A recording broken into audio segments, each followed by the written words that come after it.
Every villain you've ever feared on a screen was invented. Somebody wrote the cold stare, the body count, the kill that was never about hunger. But nature got there first, and it didn't need a script.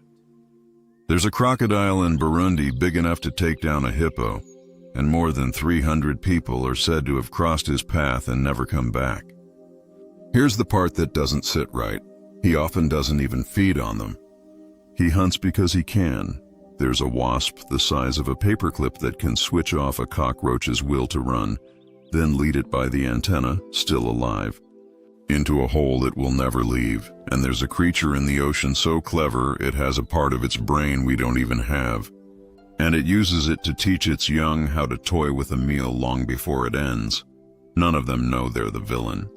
These are the real ones, the animals that act exactly like the monsters we thought we made up. Before we get into it, do me a favor. Drop a comment and tell me what time it is where you are right now and what part of the world you're watching from. Gustav. Let me start with the one that doesn't make sense. Most predators kill to eat. That's the whole arrangement. It's not personal, it's not cruel, it's just lunch. A lion eats, a shark eats, a crocodile eats. The hunger explains the violence, and once you understand the hunger, the animal stops being a monster and starts being an animal. Gustav breaks that rule. And that's exactly why people in Burundi don't talk about him like he's an animal.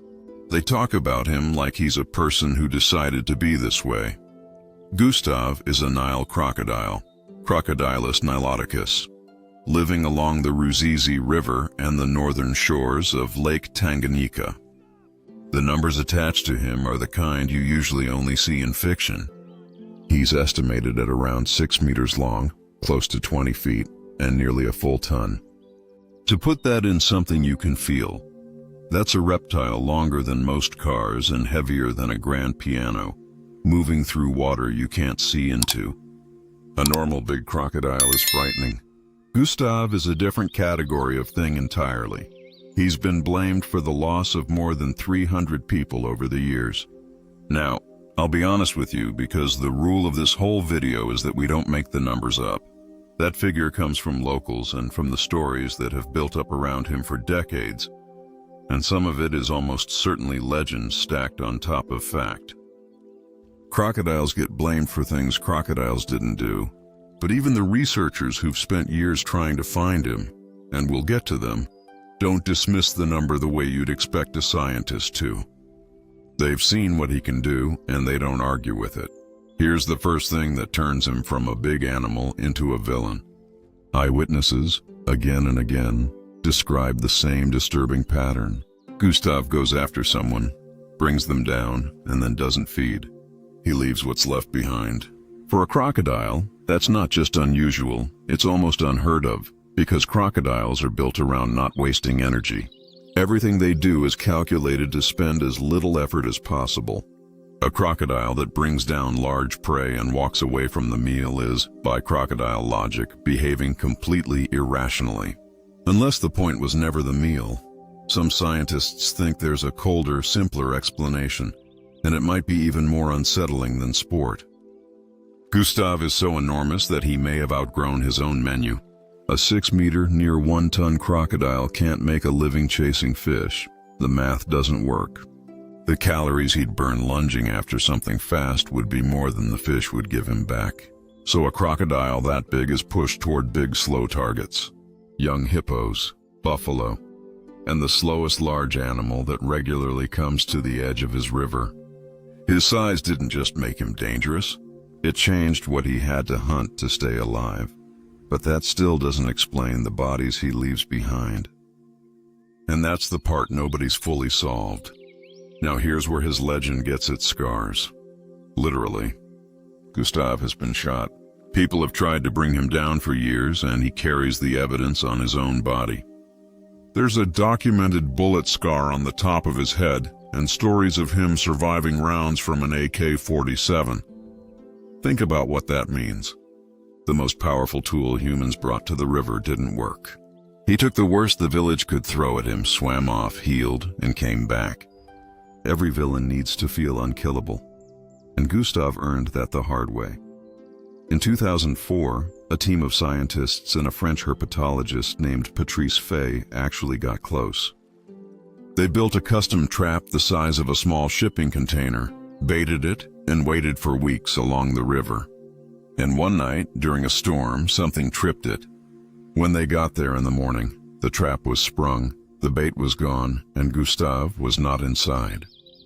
He'd taken what he wanted and left them holding an empty cage. They never got him. He's been sighted on and off in the years since, which means, if the sightings are real, this animal has been operating along the same stretch of water for the better part of half a century. No team has captured him. No hunter has finished the job.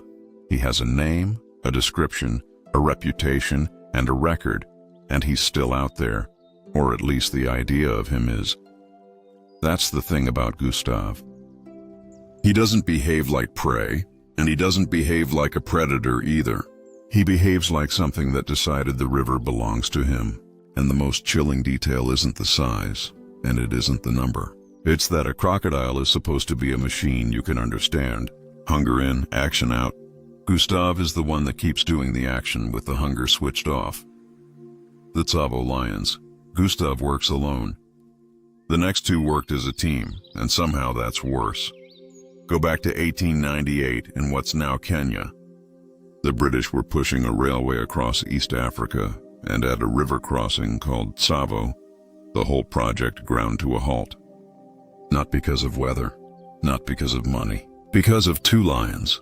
Two male lions started coming into the workers' camps at night, and what they did over the following months was so methodical, so unlike how lions are supposed to behave, that the men building the railway became convinced these weren't ordinary animals.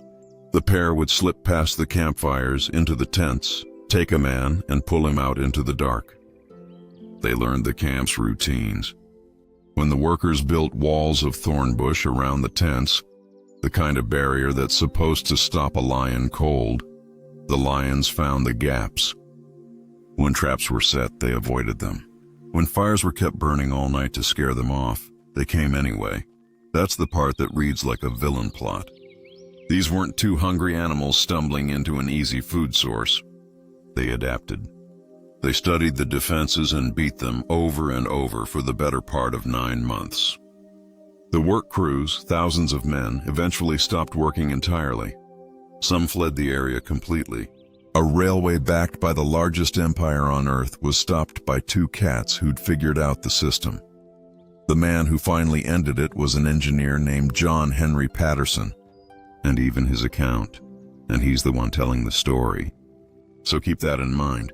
Describes behavior that sounds coordinated. One lion drawing attention, the other coming in from a different angle. Whether they truly divided the work the way a pair of outlaws would, or whether that's how it looked to terrified men in the dark, the result was the same. Patterson spent months being outmaneuvered before he brought down the first lion and then the second. Here's the biological twist that makes the Tsavo pair even stranger. These two lions had no manes. That's unusual for males, and for a long time nobody knew why these particular animals had developed a taste for going after people, instead of the buffalo and zebra a lion would normally take. Then, decades later, scientists got to examine the actual skulls, which are still kept at a museum in Chicago, and they found something.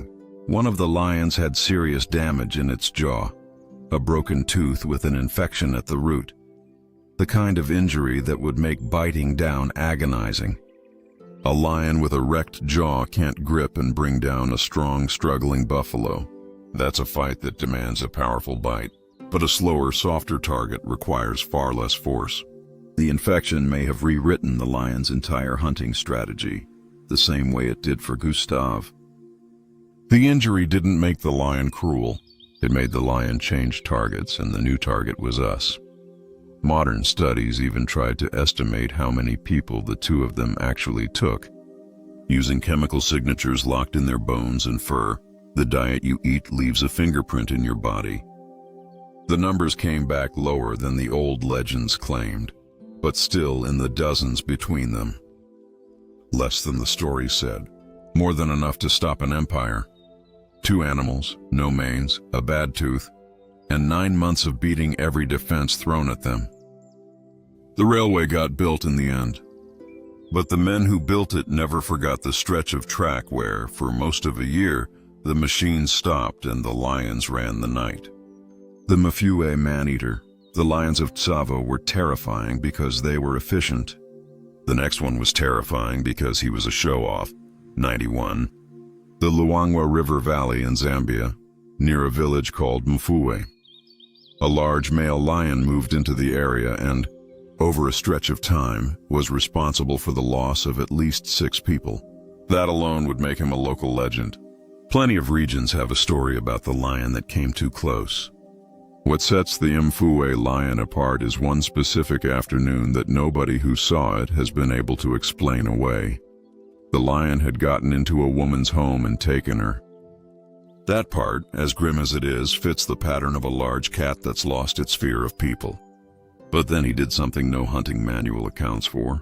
He picked up a bag of her belongings, a sack of laundry by most accounts, and he carried it in his mouth out of the house, and he walked into the open center of the village in daylight, where everyone could see him, and then he played with it. People were locked inside their homes, watching through gaps in the walls, while this lion stood in the middle of their village in broad daylight, holding the belongings of the person he'd just taken and toying with the bag, tossing it, carrying it around, roaring, not eating, not hiding, just there, in the open, with a trophy. Now, I want to be careful here, because it's easy to put a human story onto an animal. A scientist would tell you the lion was probably drawn to the bag because it carried a strong human scent, and big cats do investigate and mouth objects that smell like prey. That's the level-headed explanation, and it's probably the right one. But understanding why it happened doesn't make it any less unsettling to picture. Because the effect, whatever the cause, was a complete and total absence of fear. This was an animal standing in the heart of a human settlement, in full view, announcing that the place was his now, and there was nothing anyone could do about it. That's the thing that connects him to every villain on this list. It's not just that he was dangerous, it's the swagger. Most predators that go after people do it quietly, at the edges, at night, and then they vanish. The Mfue lion did it center stage, in the daylight, with a prop. He was eventually brought down by a hunter, and he turned out to be enormous, an unusually large male, and like the Tsavo lions, mannerless. His preserved body ended up in the same museum in Chicago as the Tsavo pair, which means 3 of the most notorious cats in recorded history are now standing in the same building, a few rooms apart. But the image that survives him isn't the museum mount, it's the one from that afternoon. A village holding its breath behind locked doors, and a lion in the middle of the square, in the sun, in no hurry at all, playing with a bag that wasn't his. And the Sankabetsu bear. Every villain story has a moment where you realize the thing isn't going to stop. Not when it's full, not when it's chased off, not when you think it's finally over. This next one has the clearest version of that moment I know of, and it happened in a quiet farming village in the winter of 1915. The place was Sankabetsu, on the northern Japanese island of Hokkaido. It's cold, remote country, the kind of place where in December the snow comes up past the windows and the nearest help is a long walk through the forest. The settlers there were farming land that, not long before, had belonged entirely to one of the largest land predators in Asia, the Ezo brown bear, Ursus arctos yesoensis, the Hokkaido subspecies of the same brown bear you'd find in Alaska or Siberia. The bear that came down out of the hills that winter was enormous. Accounts put it at around 340 kilograms, close to 750 pounds, and it had a name that the region still remembers. Kesagaka. Roughly, it means a diagonal slash, the kind a sword leaves. They named it for what it did. Here's the detail that turns this from a tragedy into something colder. A brown bear in December should not be awake at all. It should be deep in hibernation, tucked into a den, burning through the fat it spent all autumn building. A bear that's up and moving in the snow is a bear that something went wrong with. It didn't store enough to make it through. And now it's out in the worst possible season with nothing in its stomach and a body screaming at it to fix that. Researchers sometimes call these awakened bears, and the chemistry inside them is genuinely off. Their stress hormones run high. The careful risk calculation that normally keeps a wild bear far away from people gets overridden by something more basic and more relentless. It isn't being a monster. It's being a starving animal that has stopped being able to afford caution. The result from the outside looks exactly like a monster. Kesagake came into the village and went into the homes. Not the barns, not the edges, the houses where the people were. And it focused disturbingly on the ones least able to defend themselves. The settlement was thrown into chaos. Men grabbed what weapons they had, which in 1915 in a frontier village was not much, and the bear simply absorbed it and kept going. And then comes the moment I told you about. The villagers gathered to hold a wake for the people they'd lost. A quiet, grieving night, everyone in one place. And the bear came back to the gathering, drawn, the grimmest theory goes, by the very thing that had brought everyone together. It came back to the one spot where it knew it had found food before, while the survivors were still mourning. And it went after the guards and the mourners to continue what it had started the day before. That broke something in the region. What followed became one of the largest organized hunts the country had ever mounted for a single animal.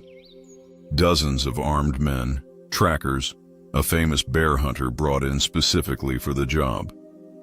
It took everything they had, but they finally brought Kesagake down at a riverbank, and when they opened it up, the evidence of why it had done all of this was right there inside. A stomach that told the whole story of an animal that woke up in the wrong season with nothing left. The village of Sankabetsu eventually emptied out. People left and didn't come back. Today there's a small monument and a reconstructed hut on the site, standing in the snow. Marking the winter, the forest came indoors and refused to leave. The wolf of Ansbach. Sometimes the animal does the damage and the people do the rest. The story of the wolf of Ansbach is barely about a wolf at all.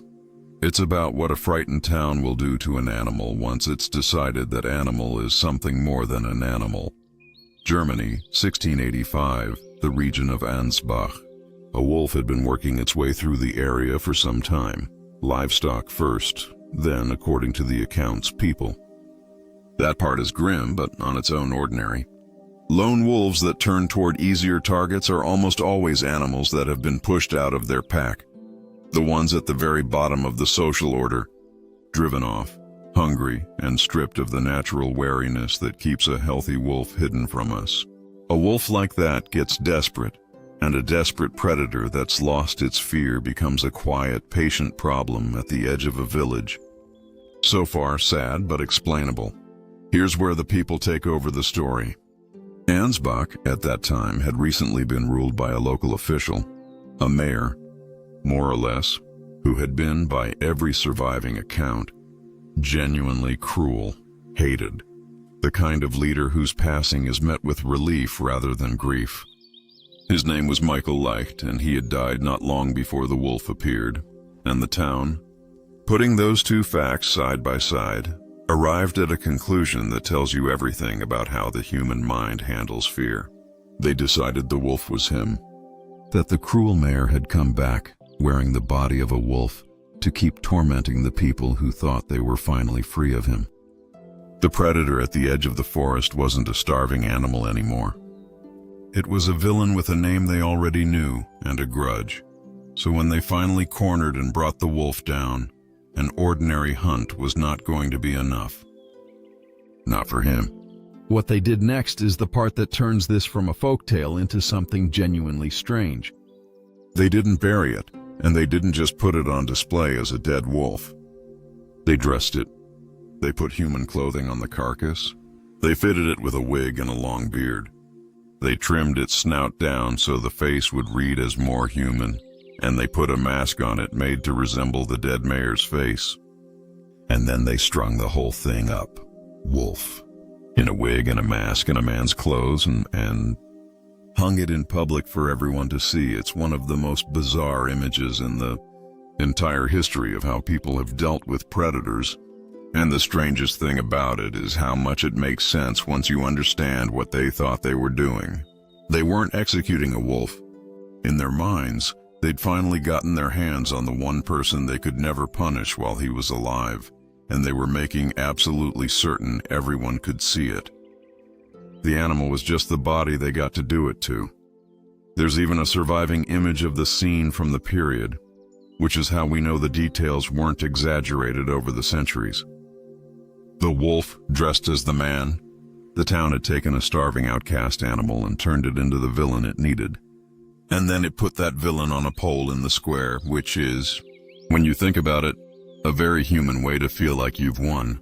The shoebill. So far, the villains have been the ones history wrote down, the ones that earned a name and a body count and a place in the record. This next one earned its reputation without doing anything historic at all. It earned it just by standing there and looking at you. Meet the shoebill, villainous rex. It lives in the swamps of Central and Eastern Africa, in the thick papyrus marshes where the water barely moves, and if you've never seen one, nothing I say is going to prepare you for the scale of it. It stands up to around 1.5 meters tall, roughly 5 feet, which means a large one can look a grown person more or less in the eye. And then there's the bill. It's enormous, pale, and shaped almost exactly like a wooden clog, ending in a sharp hook, and it sits on the front of the bird's face in a permanent expression that looks, to a human, like a flat, knowing, slightly amused threat. People meet shoebills and describe the same feeling, the sense that they're being sized up by something that has already made a decision about them. A lot of that is the eyes. They're pale, bright, and forward-facing, and the shoebill has a habit that makes them even harder to take. It stands completely still, for a very long time. In the swamp, a hunting shoebill can hold itself frozen, locked in place, staring down at the water without moving, for stretch after stretch, barely blinking. It's hunting, waiting for a lungfish or a young crocodile or a snake to surface so it can strike down with that hooked bill and grab it. But to a visitor, it just looks like a very large bird has been standing there, staring, plotting, for the better part of an hour. And then, when it does communicate, it doesn't sing. It barely has a voice. Instead, it claps that giant bill open and shut, fast, in a hard rattling burst. And the sound it produces is uncannily mechanical. People who've heard it up close keep reaching for the same comparison. It sounds like distant gunfire. A rapid wooden hammering rolling across the marsh. Imagine a bird the size of a person, with the face of a cartoon executioner, that communicates in bursts that sound like a machine gun. That's the shoebill before you even learn anything about how it lives. Because here's the part that earns it a place on this list, and it's genuinely one of the colder things in the animal world. A mother shoebill will usually lay 2 eggs, but she's not planning to raise 2 chicks. The second egg is insurance, a backup in case something goes wrong with the first. When both hatch, what follows is decided fast and decided in favor of the stronger one. The older, larger chick goes after its smaller sibling. It pecks it, shoves it, and crowds it away from the food the parents bring. The younger one, weaker by the day, gets pushed to the edge of the nest and slowly cut off. And the part that makes it land, the parents let it happen. The mother doesn't step in. She doesn't share the food out evenly or protect the smaller one. She watches it play out and she invests everything in the chick that's winning. When the smaller one is too far gone, it's left behind, and the family carries on with the survivor as if there was only ever one.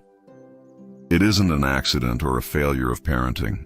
From the bird's point of view, it's the strategy. 2 eggs, one expected to make it, and a cold tolerance for whatever it takes to get there. So when you see that famous head-on photo of a shoebill, the one where it's looking down the lens with those pale eyes and that clog of a bill set in a flat little smile, and you think it looks like it's planning something, you're not entirely wrong. It is patient, It is built to wait. And in the nest it came from, the calm one standing perfectly still while the weaker one fades is exactly the one that grows up to be the bird in the photo. The jewel wasp. Up to now, the villains have had size on their side. A 1-ton crocodile, a pair of lions, a bear the weight of 3 men.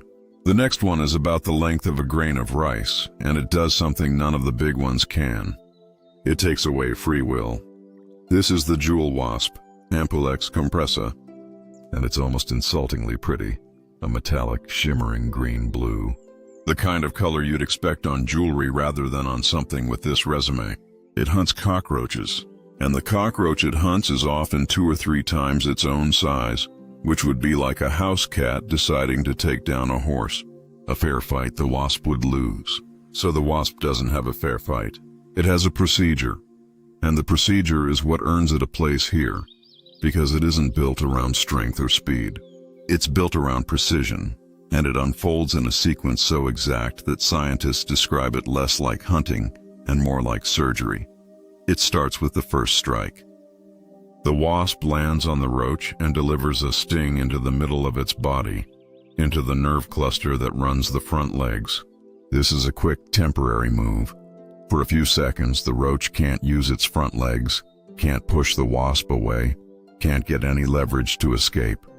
The roach isn't disabled for long. It doesn't need to be. The wasp only needs those few seconds to set up the part that matters, because now it goes for the head. And this second sting is the one that should be impossible. The wasp pushes its stinger into the roach's brain, and it doesn't jab blindly. The stinger has sensors on it. The wasp feels its way through the tissue until it finds one specific region, the cluster that governs the roach's drive to move, its motivation to flee. And into that exact spot it delivers a cocktail that switches that drive off. Not the muscles, not the senses, just the will to use them. What you get afterward is the genuinely unsettling part. The roach doesn't fall over. It doesn't go limp. It can still walk, still stand, still move every leg perfectly. Everything that makes it a functioning insect is intact, except the part that would ever make it want to run. It just stands there, calm, and even starts grooming itself, cleaning its antennae, as if it has all the time in the world and not a care in it. The escape reflex that defines a cockroach, the thing that makes them impossible to catch in your kitchen, is simply gone, and then comes the leash. The wasp walks up to this docile, agreeable roach, takes one of its antennae in its jaws, and pulls gently, and the roach follows. It walks. It lets itself be led on its own legs, across the ground, like an animal on a leash being taken for a walk. The wasp guides it all the way to a burrow it has prepared. The roach goes in willingly. It still could run. It just no longer has the part of itself that would think to.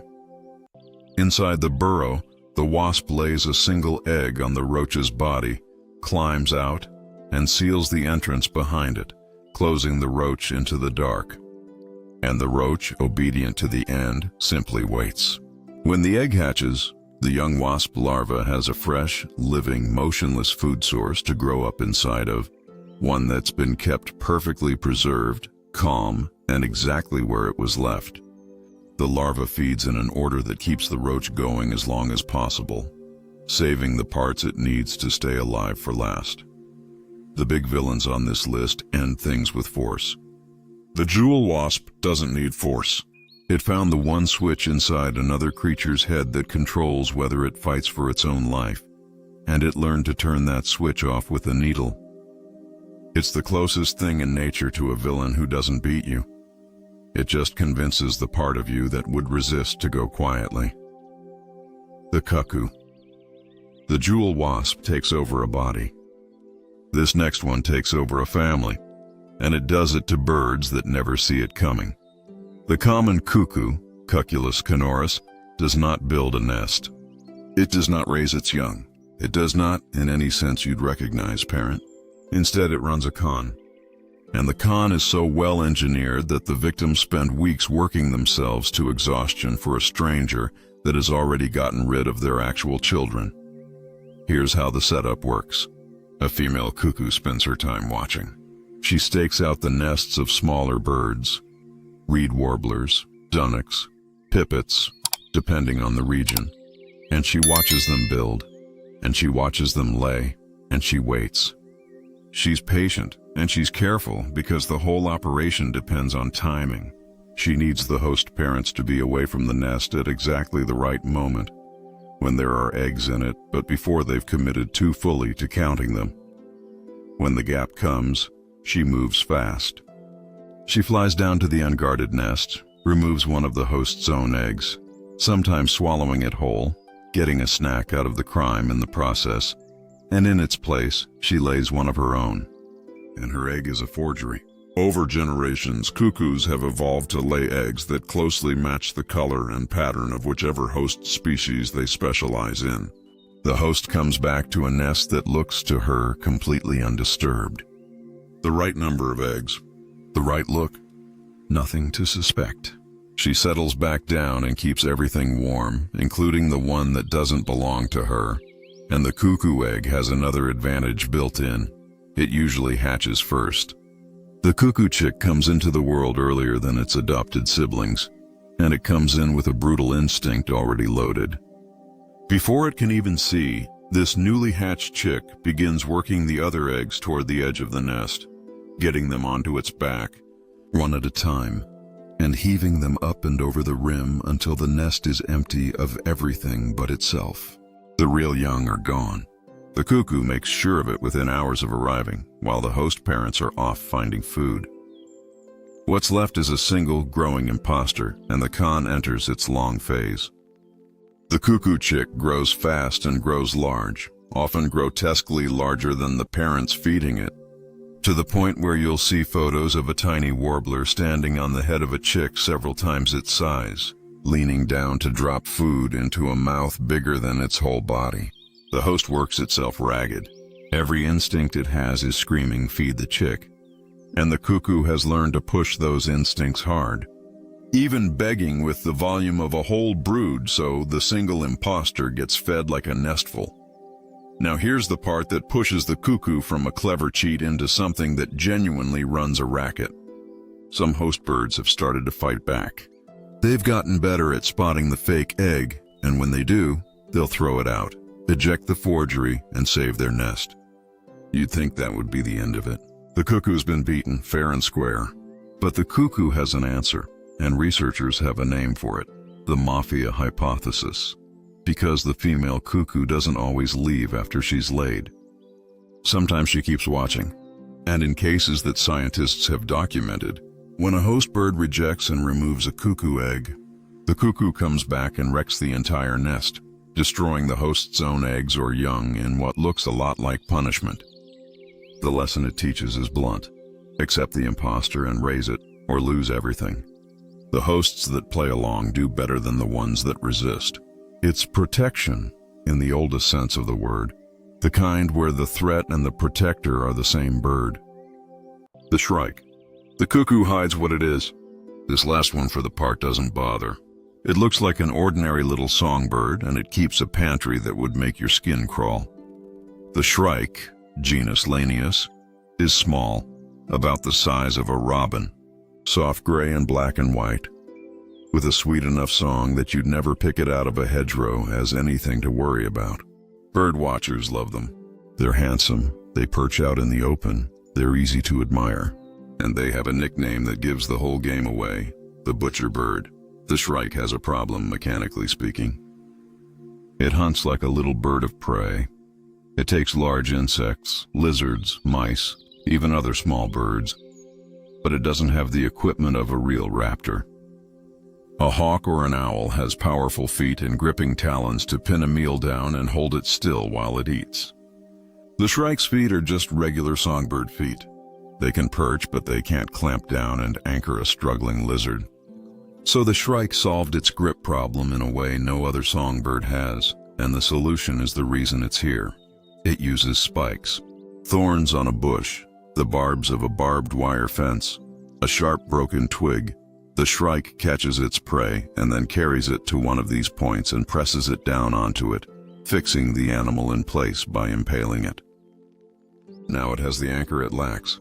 The spike holds the meal still so the shrike can tear into it with its hooked beak the way its feet never could. And once a lizard or a large insect is mounted there, the shrike often doesn't finish it in one sitting. It leaves it, mounted on the thorn, out in the open, to come back to later. That's the detail that turns a clever workaround into something out of a horror story. A shrike's territory becomes dotted with these mounted meals. A lizard on this thorn, a beetle on that one, a mouse on the wire over there. Naturalists call it a larder, which is a polite word for what is essentially a pantry of impaled victims, hanging in the sun, waiting. The shrike works through them over days, and it gets more deliberate than just storage. Some of the insects a shrike catches are toxic when fresh. Certain grasshoppers, for instance, load themselves with chemicals that make them a bad idea to eat. The shrike has figured this out. It will impale a toxic insect and then deliberately leave it on the spike for a couple of days, because as the body sits there, those toxins break down and fade. After the waiting period, what was once a poisonous meal has become a safe one. The shrike isn't just hoarding. It's aging its food on purpose, like a tiny feathered cook who knows exactly how long to leave something hanging before it's ready. And here's the part that tips the whole thing over into dark comedy. A big, well-stocked larder isn't only about food. For male shrikes, it's also about dating. A male with an impressive collection of impaled prey on display is advertising, showing a potential mate that he's a capable provider with a rich territory. The bigger and better stocked the wall of victims, the more attractive he is. So somewhere out in that hedgerow right now, there is a small gray songbird with a hooked beak, carefully arranging a fence line of skewered lizards and beetles, not in spite of how it looks, but because he is hoping a lady shrike flies by, takes one look at his pantry of horrors, and decides he's the one. The spotted hyena. The villains so far have mostly worked alone, or in pairs, or as a parasite of one. The next three don't. They run in groups, and they've turned cruelty into something organized, a structure with ranks and rules and enforcement. Start with the one that runs its world like a crime family, right down to who's in charge. The spotted hyena, crocodile, has an image problem, and most of it is wrong. People think of hyenas as cowardly scavengers, the laughing little thieves slinking around for scraps. In reality, depending on the region, hyenas hunt the majority of what they eat. They're not cleaning up after lions. Half the time, the lions are trying to clean up after them. And the clan that does that hunting is one of the most rigidly organized societies in the animal world. Run from the top by females and run hard. A spotted hyena clan can be dozens strong, and it is a strict pecking order with the alpha female at the very top. And here's the first thing that sets the rules apart. In hyena society, every single female outranks every single male. The lowest-ranking female still sits above the highest-ranking male. Rank passes down through the female line like a name in a crime family. A top female's daughters inherit her status, which means power stays in the bloodline, generation after generation. It's a matriarchy with a memory, and it does not forgive a creature that forgets its place. Now, the part that makes a hyena hard to watch in action. Most large predators have a finishing move. Lions use a grip to the throat. Big cats suffocate their prey before they feed. There's a moment where it's over before the eating starts. Hyenas often skip that step. A pack will bring a large animal down and simply begin, going for the softest, easiest parts first, while the animal is still very much present. It isn't out of cruelty in any way the hyena would understand. It's pure efficiency, a group of strong jaws converting a meal as fast as possible before something bigger shows up to take it. But efficiency is exactly what makes it cold. There's no ceremony. They don't wait.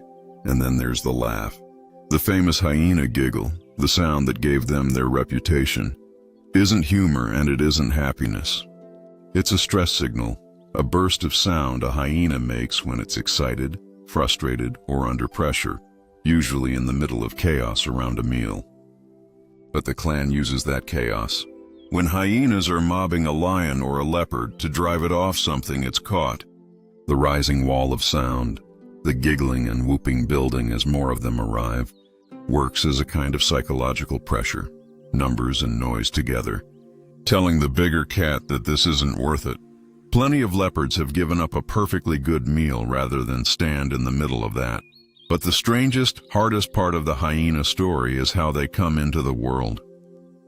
Female spotted hyenas carry remarkably high levels of certain hormones, including ones usually associated with males, and one result is anatomical. Females are born with genitalia so altered that for a long time people genuinely couldn't tell the sexes apart. And old myths claimed hyenas could switch between male and female. They can't, but the females really do give birth through that altered anatomy, and it is as difficult and dangerous as it sounds, especially the first time, and the cubs they produce don't arrive helpless. Where most predators are born blind and toothless, hyena cubs come out with their eyes already open and a set of teeth already in, and within their first hours, down in the dark of the den, siblings will start testing each other, biting, shoving, sorting out who's dominant before they've ever seen daylight. When food is scarce and the litter is the wrong mix, that early sorting can turn final and a litter becomes one. They are, quite literally, born into the hierarchy and fighting for position in it before they've taken their first look at the world. In the hyena clan, there's no childhood before the politics. The politics come first. The chimpanzees of Gombe. If the hyena runs a crime family, this next one ran something closer to a campaign. And the hardest thing about it is how familiar it looks, because the animals doing it are the ones most like us. Forget the gentle image of chimpanzees, the thoughtful faces, the tool use, the babies clinging to their mothers. All of that is real. But in the 1970s, in Gombe in Tanzania, the researcher Jane Goodall and her team watched a group of chimpanzees they'd known for years do something that genuinely shook the people studying them and changed what science was willing to say about our closest relatives. It became known as the Gombe conflict, sometimes called the 4-Year War, and it's one of the most unsettling things ever documented in the wild. It started with a split. A single chimpanzee community that had lived together began to divide. A group of them gradually separated off and moved to the south of the territory, while the main group held the north. For a while, it was just a parting of ways. Two groups, a shared border, an uneasy peace. The kind of thing that, in chimpanzees, you might expect to settle into a stable standoff. It didn't settle. The larger northern group began moving against the southern one. And the way they did it is what stunned everyone. Because it wasn't chaotic, and it wasn't a one-time flare-up. It was systematic. The northern males would form quiet patrols, small groups moving deliberately toward the border, silent, traveling with attention the researchers learned to recognize. When these patrols found a member of the southern group alone, they overwhelmed him. Not in a brief scuffle, but in a sustained, coordinated assault by the group against the isolated individual. Then they would move on, and over the following weeks and months do it again, and again. Over roughly 4 years, one targeted individual at a time, the northern community worked through the entire southern group. By the end, the breakaway community that had split off was simply gone, every one of them. The territory was absorbed back into the north. The researchers had watched, in real time, a group of chimpanzees identify a rival faction and methodically remove it from existence. The reason this landed so hard, scientifically, is what it implied. Before Gombe, organized, planned, lethal conflict between groups of the same species, patrols, ambushes, a sustained campaign against a rival community over years, was thought of as a human specialty. Part of what supposedly set us apart, Gombe took that comfort away. Chimpanzees turned out to be the other animal that does this. That holds a territory, patrols a border, moves in coordinated groups against neighbors, and presses an advantage until the rival is gone. Not in a blind animal frenzy, but with planning, patience, and cooperation. It's the cooperation that's the chilling part. Everything that makes chimpanzees admirable, their intelligence, their ability to work together, to communicate, to plan, is exactly what made the Gombe conflict possible. The same skills that let a group of them solve a problem together let them turn on another group together. And the researchers who'd named these animals watched them grow up and thought of some of them almost as individuals they knew, had to sit and record it happening. Goodall later wrote about how deeply it disturbed her, that for years she'd believed chimpanzees were, on the whole, nicer than people. Gombe was where that belief ended, the bottlenose dolphin. After that, you might want something lighter. This next one looks lighter. It's got the friendliest face in the ocean and a permanent smile, and it is, by some distance, the most thuggish animal we've talked about so far. The bottlenose dolphin, Tursiops truncatus, is brilliant, genuinely one of the smartest animals alive, self-aware, inventive, deeply social. And it turns out that an animal this intelligent and this social uses its gifts for exactly the kind of behavior the intelligence makes possible, which is not all of it pretty. Start with the social structure, because it reads like organized crime.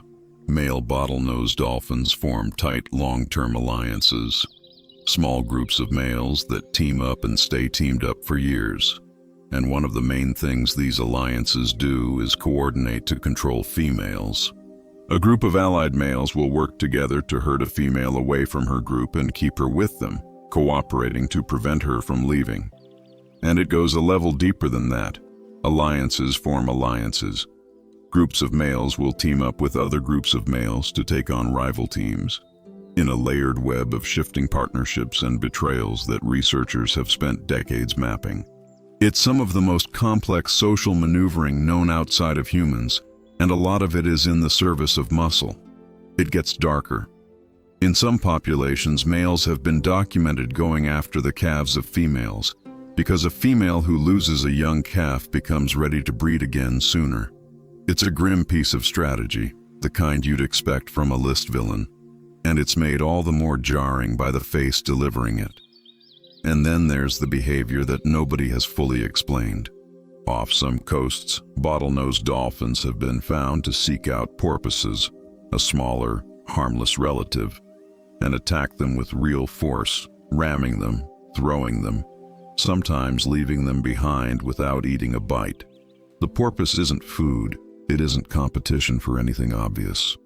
Researchers have theories, practice aggression, something we don't have a word for, but the honest answer is we're not sure why they do it. They just do, and a smiling, beloved, brilliant animal turns out to do something to a weaker cousin that we can't account for. But let me leave you on the part of the dolphin file that's less sinister and more, frankly, ridiculous. Because for all the gangster behavior, dolphins have also been observed doing something that looks an awful lot like getting high. There's a pufferfish, the kind that produces a powerful toxin, and young dolphins have been filmed very gently mouthing one, not eating it, just holding it carefully, getting it to release a tiny amount of its chemicals. The kind of dose that in small quantities seems to put the dolphin into a strange, mellow, trance-like state. And then, this is the part, they pass it around. One dolphin holds the pufferfish for a while, then hands it off to the next one in the group, who takes a turn and passes it on. A little circle of dolphins sharing one increasingly annoyed pufferfish. So that's the bottlenose dolphin. Runs in armed crews, maneuvers for power in layered alliances, does things to smaller animals we can't fully explain, and then, on a slow afternoon, gathers the gang in a circle to pass around a pufferfish, the most intelligent animal on this list, and that's how it spends its downtime. The satanic leaf-tailed gecko. The villains in this part don't overpower anything. They lie. Every one of them wins by getting another animal to believe something that isn't true, about what's safe, about what's food, about what's even there. And the first one starts with the lie written right into its name. The satanic leaf-tailed gecko, Uroplatus fantasticus, lives only on Madagascar, and it is small. You could rest one across your palm. But everything about how it's built is designed to be two different things depending on the moment. Most of the time, it is a dead leaf, not loosely, not kind of leaf-shaped. Its body is the brown of a leaf that fell weeks ago. Its tail is notched and curled to look exactly like a leaf that's been chewed on and is starting to rot. And it even has markings that mimic the little blemishes and veins of decaying foliage. It will press itself against a branch, flatten out, and disappear so completely that you can be looking right at it and see nothing but the forest. That's the first half, the hide. The gecko spends its life as garbage on the forest floor, beneath notice, which is exactly how a small animal in a forest full of bigger ones stays alive and gets close to the insects it eats. The second half is what it does when the disguise fails. When something finds it anyway, a snake, a bird, anything that's seen through the leaf trick and means it harm, the gecko doesn't run and it doesn't go on hiding. It flips. It rears up, opens its mouth as wide as it possibly can, and reveals the inside, which is a sudden, shocking, vivid red, a flash of bright color from an animal that a half second ago was a piece of brown litter. At the same time, some of them push out a sharp cry, a thin, high sound, and they put those red-rimmed eyes and that gaping red mouth right at the predator. The whole point is the jolt, to take a hunter that thought it had found something harmless and hit it with a sudden gargoyle, in the hope that the half-second of surprise is enough of an opening to get away. It is a face built for one purpose, to make something bigger than you flinch. And the horned viper. It has a horn on its nose. That's the first thing you notice, and it's the detail that earned it a place in the imagination of half of southern Europe. The nose-horned viper, Vipera amadites, wears a small, soft spike of skin right on the tip of its snout. A little raised horn that serves no clear, settled purpose anyone's proven. And on a snake, a horn doesn't need a purpose to do its work on you. Combine it with the rest of the package. The vertical slit pupils that catch the light exactly like a cat's, and the rough, strongly ridged scales that give it a dry, textured, shadowed look. And you have an animal that seems to have been styled, deliberately, to look untrustworthy. If you were drawing the villain serpent for a story, the one coiled in the dark with the bad intentions, you would, more or less, draw this. It's often called the most dangerous viper in its region, and the way it operates is patient in a way that's genuinely unsettling. It doesn't chase, it waits, coiled and still, for a small animal to wander close, and then it strikes once, fast, precise, and brief. And here's the part that defines it. After the strike, it often lets go and pulls back. It doesn't hold on, doesn't wrestle, doesn't try to overpower anything. It just delivers its venom and retreats, and then it waits again, because it knows it doesn't have to do anything else. Its venom goes to work on the prey's circulation and breaks down tissue from the inside, and the viper simply gives it time. It lets the animal stagger off, and it stays calm, and then it follows, tracking the scent left behind, moving along the trail at its own unhurried pace until it finds the prey where the venom has finally caught up with it. Then it eats. There's no struggle in the whole sequence, no contest of strength. The viper does one quick thing and then lets chemistry and patience do the rest.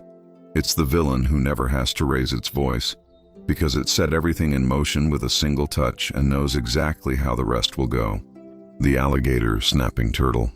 Picture something on the bottom of a river that looks less like a turtle and more like a piece of a sunken battleship. The alligator snapping turtle, Macrochelys teminki, is the largest freshwater turtle in the Americas, and it looks every bit of it.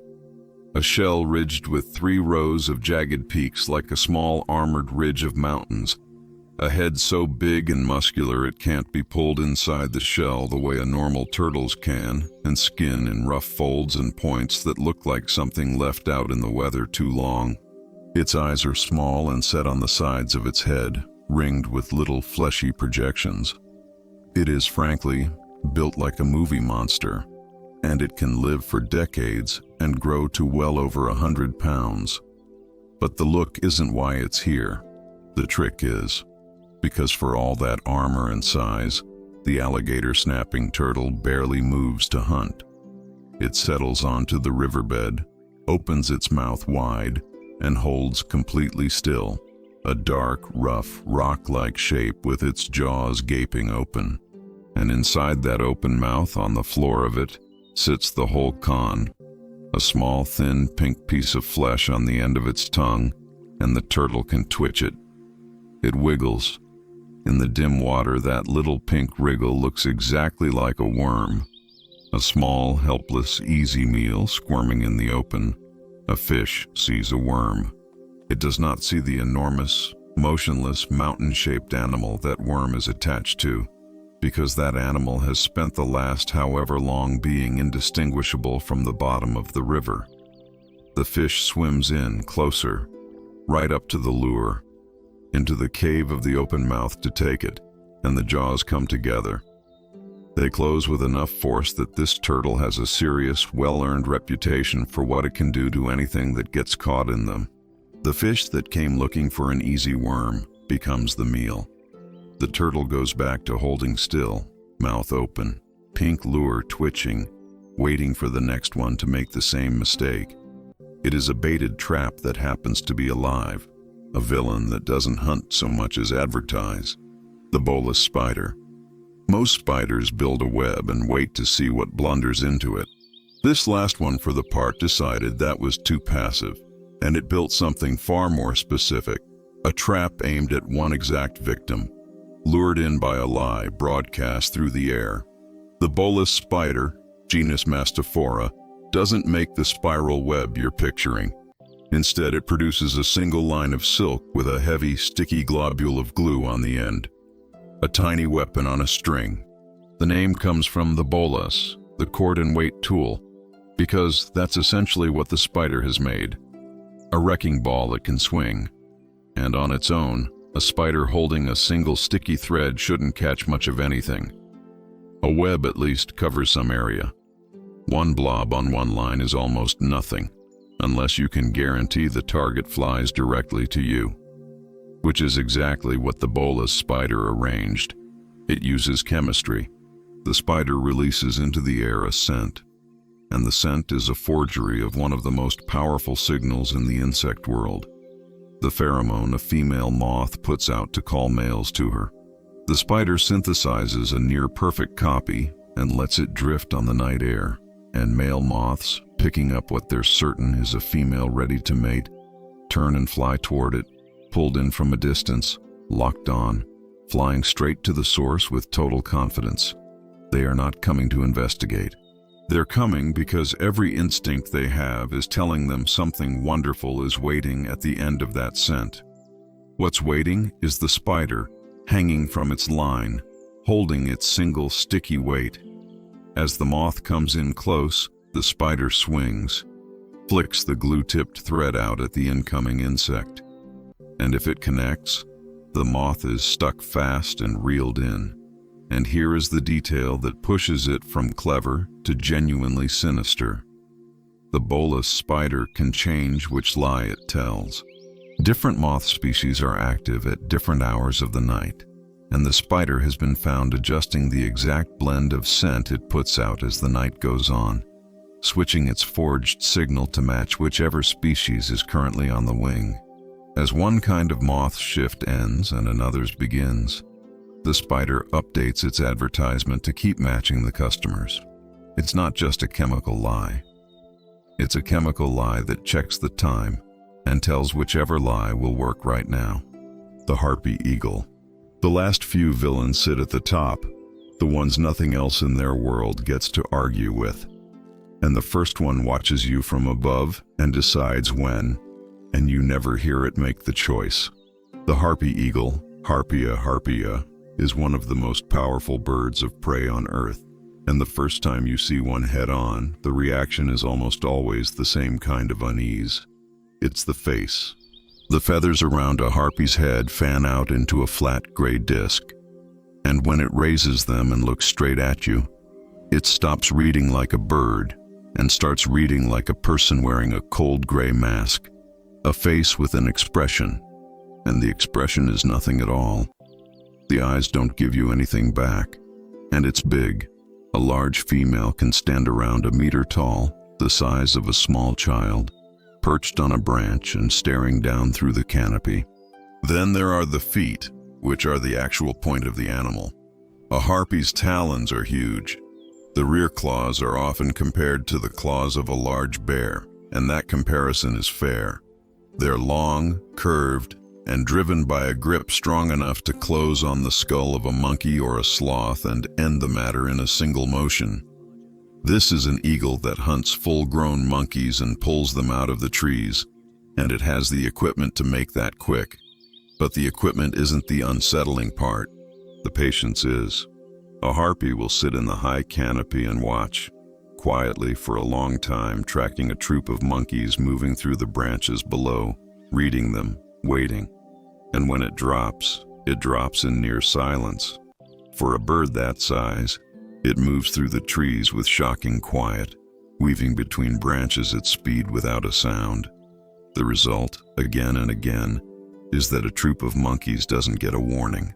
There's no screech, no rush of wings to scatter them. The first sign that a harpy is there is that the monkey that was on the branch beside them a second ago is simply no longer on it. It watches for hours, decides, and arrives without a sound, the quietest possible version of a thing that's already made up its mind about you. The Peruvian pelican. Nobody is afraid of a pelican, that's the whole problem. The pelican is a comedy bird.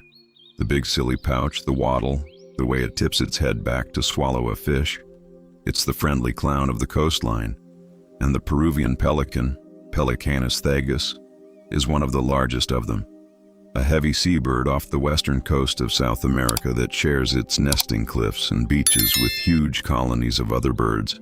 And it uses that arrangement and that friendly reputation to do something the reputation would never lead you to expect. It robs the nursery. Peruvian pelicans nest near, and sometimes among, dense colonies of other seabirds, gannets, boobies, cormorants, birds that peck a cliffside with thousands of nests and thousands of chicks. And a pelican will simply walk into that crowd, calmly, not in a frenzy, not a smash and grab. It strolls through the colony among the smaller birds, and when it reaches a nest with the chick small enough, it takes the chick in that enormous bill and swallows it whole, and then it walks back out or flies off, while the parents that just lost their young raise an alarm that does nothing, because the thing that took the chick is already gone and was never really afraid of them to begin with. It can do this because of the one feature everyone thinks is funny. That pouch, the gular pouch, is astonishingly elastic, and it lets a pelican take down prey far larger than you'd guess a bird could manage. Animals that can run up to around a third of the bird's own body weight. The pouch that makes it look like a cartoon is the same pouch that makes it possible to swallow another bird's chick on the way past. It is an opportunist with a goofy face and no shame about it. The villain that looks so harmless the colony lets it walk right in. They're the army ants. There's no individual to point to in this one. That's exactly what makes it work. Army ants. The New World ones in the genus Eciton, and their Old World counterparts people sometimes call the Marabunta, don't operate as villains you can name and single out, the way we started this whole thing with one crocodile. They operate as a number. A single rating column can contain hundreds of thousands of ants, sometimes into the millions, and they move across the forest floor as one connected thing. A dark, spreading, living sheet that pours over the ground and everything on it. Most of them are effectively blind.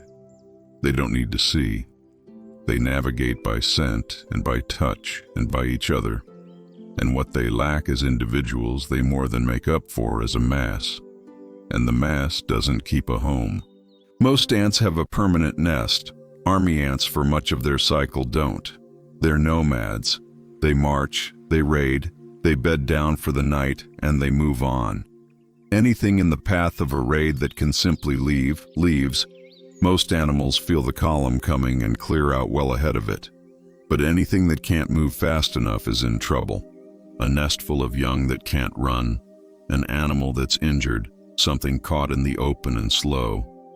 The column flows over it, and tens of thousands of sets of jaws take it apart and carry it off in pieces, in minutes. They overwhelm not with size, but with sheer coordinated number. Here's the part that turns the swarm into something almost architectural. Army ants build with their own bodies. When the column hits a gap in the ground, or needs a smoother path, ants will lock their legs together and form a living bridge across the space, holding on while the rest of the colony streams over the top of them, and then releasing and catching up once the crossing is done. They do the same to make shelter. When they bed down, they link their living bodies together into a hanging mass. Walls and chambers made entirely of clinging ants, with the queen and the young protected deep inside. They don't carry materials and they don't dig. The structure is the army. The walls are alive, and when it's time to move, the walls get up and march. The orca. And then there's the one we've been building toward. The one that doesn't just do villainous things, but seems to choose them, refine them, and pass them on. The orca, Orcinus orca, is the largest member of the dolphin family and the top predator of every ocean it lives in. Nothing hunts it, and it is, by a wide margin, one of the most intelligent animals on the planet. Which matters here, because the orca's reputation isn't built on being big or strong. It's built on being smart in ways that look uncomfortably deliberate. Different orca populations live completely different lives. Some specialize in fish and wouldn't touch a seal. Others are hunters of warm-blooded prey, and the things they've worked out are genuinely hard to watch. There are orcas that take on gray whales many times their size by targeting the mothers and the calves, coordinating as a group to separate a calf from its mother and force it under, working together until it can't surface. And here's the detail that says the most about them. Having gone to all that effort, they sometimes take only the calf's tongue and leave the rest of the body behind. The hunt wasn't really about the meal. It was about a specific preferred part, and the rest didn't interest them. Then there's the behavior people have the hardest time with.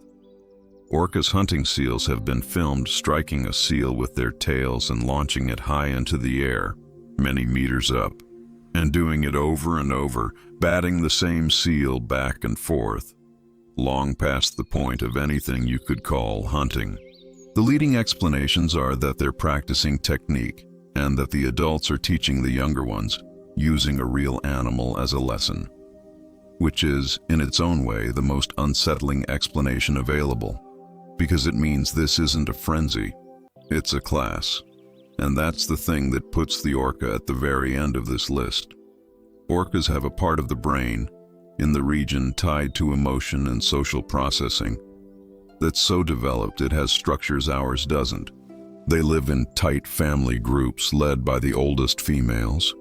They have distinct dialects that pass down through generations, and they have hunting traditions that exist in one population and in no other. Techniques a calf spends years learning from its mother, the exact way she learned them from hers. The cruelty, if that's the word, isn't a blind instinct that fires the same in every orca everywhere. It's local, it's cultural, it's specific knowledge, invented by one family and taught to the next, the way you'd hand down a recipe. None of it is required for the calf to survive. The mother could simply feed it. She teaches it the whole method anyway. The separating, the holding under, the launching, the part to keep and the part to leave, and the calf learns, and one day it will teach its own. Somewhere off a cold coast, in a pod that has done this for longer than anyone's been counting. A young orca is being shown exactly how, right now.